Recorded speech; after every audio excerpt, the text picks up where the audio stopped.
পরিমাণ রোগীর থাকার কথা তার কয়েক গুণ বেশি আমাদের মেদিনীপুর মেডিকেল কলেজে আমাদের মুখ্যমন্ত্রীর সময়তে এত সুযোগ, এত পরিষেবা ভালো হচ্ছে, ফলে প্রচুর পরিমাণে সাধারণ মানুষের চাপও বাড়ে। প্রচুর লোক আসে, ধরুন বেড থাকার কথা, মানে বেড যা আছে তাতে করে 2000 হয়তো পেশেন্ট থাকার কথা, প্রতিদিন আমাদেরকে ভর্তি নিতে 4000 5000।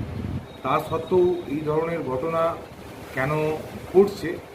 আমাদের যারা দায়িত্বে আছেন মেডিকেল কলেজের, বিশেষ করে আমাদের যারা অ্যাডমিনিস্ট্রেশনে যারা দায়িত্বে আছেন, তাদের বিষয়টা নিশ্চিতভাবে নজরদারি করা উচিত। কারণ রোগীর বাড়িরা হাসপাতালে তাদের পেশেন্ট ভর্তি করে নিশ্চিতভাবে বাড়ি যায়, ফিরে যায় যে আমার পেশেন্ট এখানে রইলো, আমার বাড়ির লোক এখানে রইলো, নিরাপদ থাকতে পারবে বা নিশ্চিতে থাকতে পারবে। কিন্তু পরবর্তী সময়ে ফিরে এসে দেখে যে তার রোগী নেই, তারা খুব দুশ্চিন্তার মধ্যে পড়ে। তো এরকম ঘটনা সত্যিকারেরই আমাদের শহরে বা আমাদের মেডিকেল কলেজে আগে হয়নি।